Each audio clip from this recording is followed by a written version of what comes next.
Good morning, everyone. Creator Mom. So, this morning, I just want to talk about another example of narcissistic parent programming. And another symptom is when you struggle to believe yourself over believing them.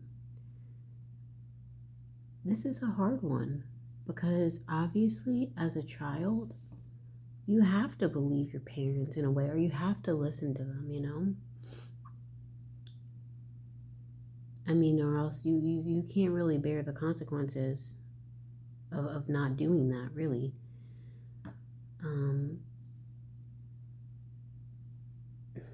So yeah, you have to kind of believe them. Jay Reed talks about this in his book too, growing up as a scapegoat to a narcissistic parent. Read it. I didn't read it at first because I was like, I don't think I was scapegoated. Like, I don't know if it was that serious. But when I was reading it, I was like, holy crap. Anyways,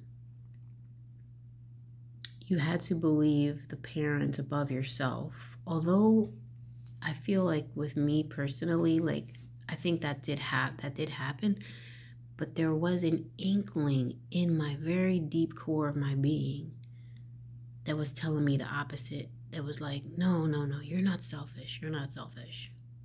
And I think that saved me a bit from, I don't know, from being a person who completely kind of gives in to the narcissistic parent and continues to even serve them and be around their toxic ass.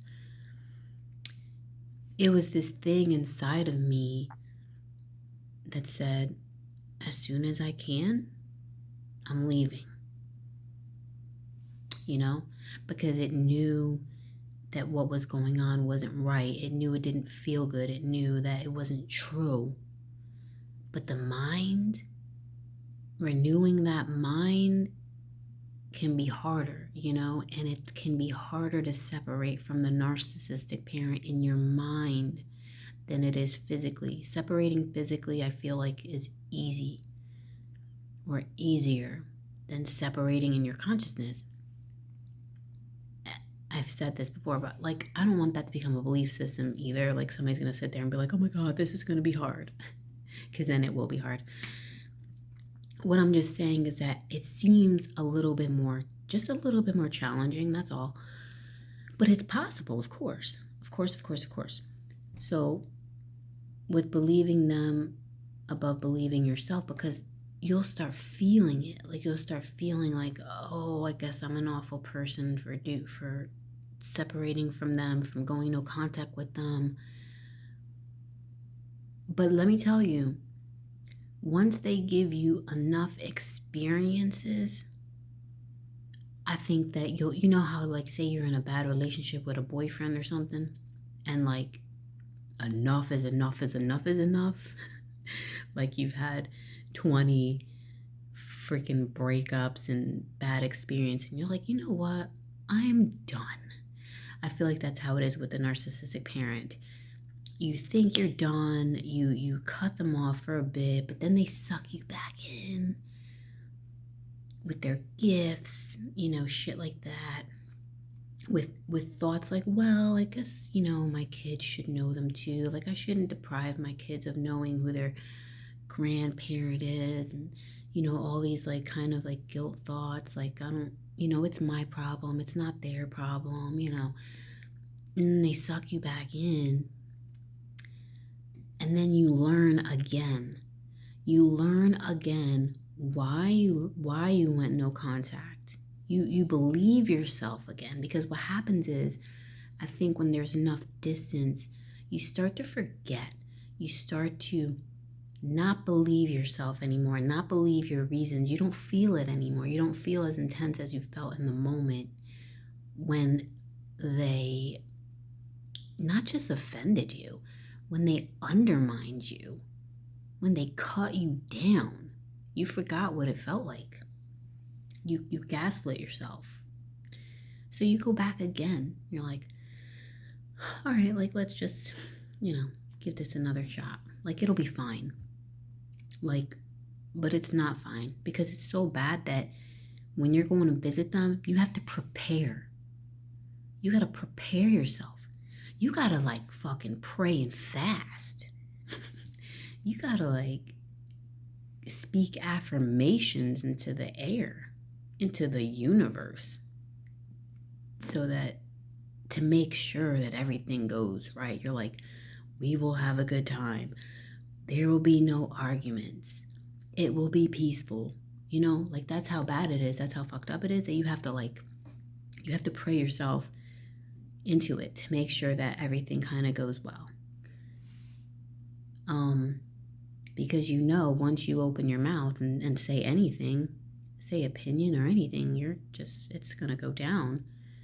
Or if you scratch a pan the wrong way, or God knows, anything can set them off because they already misunderstand you. They already think they're already out to cut you down. All right. So what I'm saying is that when they show you enough times and you're like, okay, now I know. Now I know that I know. Now I'm going to believe myself. You know, you hold it in your mind, the last event you had with them, you know, and that is not holding on to resentment. It is reminding yourself why this person is an unsafe person. They're marked, check, unsafe. My kids just had an experience with a kid outside. They went out to play. Well, the kid starts talking smack, right? Like, these kids are desperate. They want my kids to play. I don't know why. They're like, come outside, come outside, come outside. You know, and my kid's like, okay, fine, you know. The kids, and then I have my bedroom window open so I can hear everything that's going on outside. And the one kid is like, yeah, if you didn't come outside, I was going to get my father's belt that's hanging right in the bathroom and I was going to come and hit you with it. But he wasn't saying it seriously. I thought, yeah, they're just talking shit to each other. And then my son says something else like, oh, I'll do this to you or something like that. Well, apparently this kid takes things seriously. Like, he talks shit, and then when somebody talks shit to him, he like just takes it seriously or something. So the kid, somehow, I didn't see it happen, but I know my kids, like, they don't go around hitting other kids. They just don't. They don't do that shit, really. No. But they might hit each other, but not like other kids. So the kid hits my son, and apparently my son starts chasing him back to get him back, right? Because he pops him in the back of the head really hard. So I was told by two other kids, by my other son and by another kid, like we're witnesses.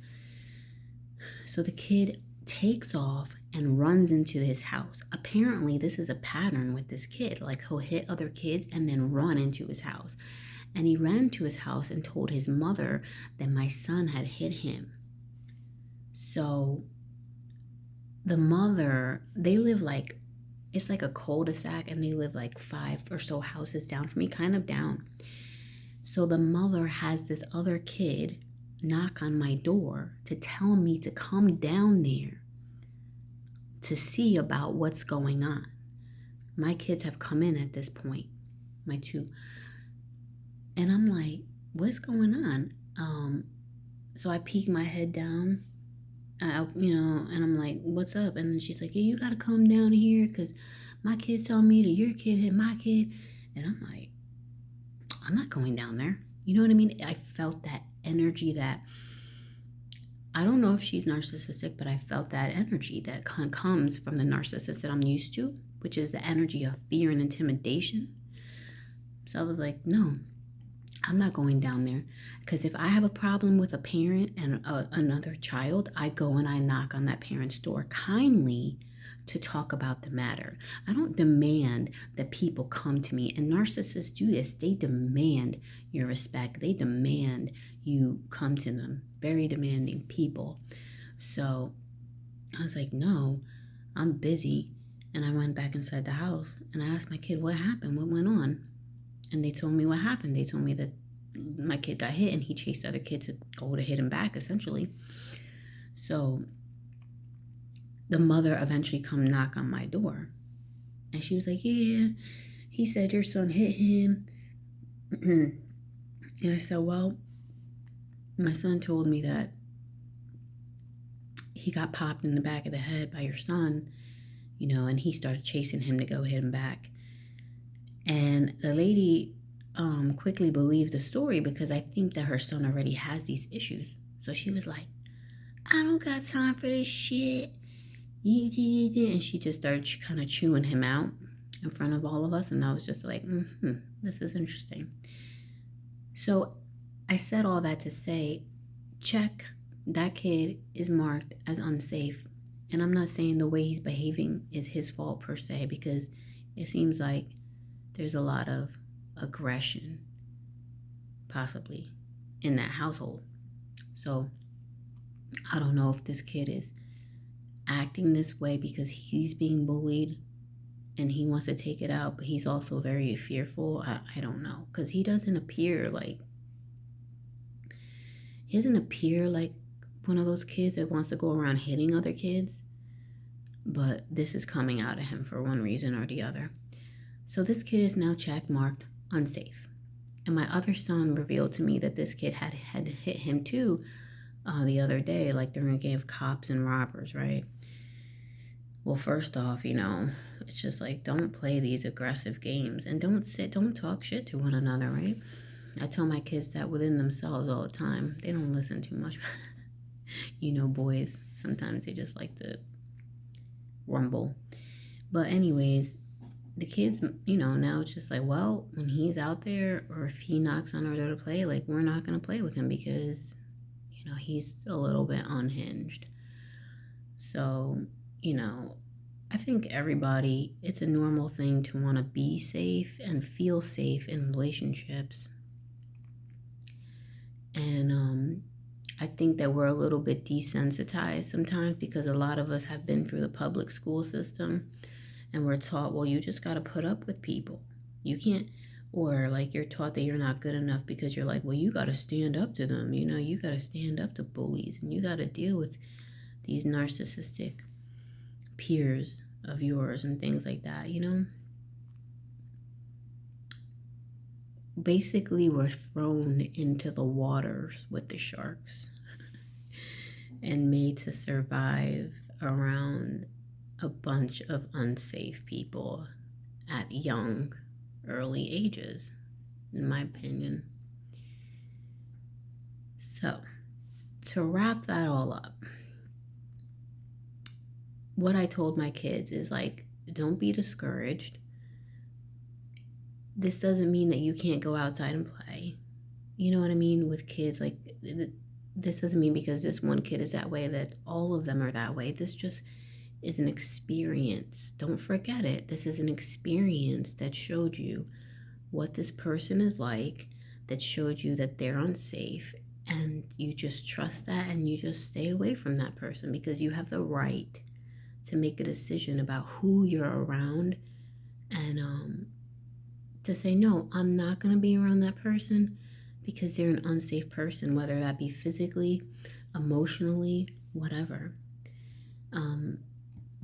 So again, to go back to the beginning of what I said, that it's hard to believe yourself over the narcissist. Well, you start believing yourself because you say, I had this experience.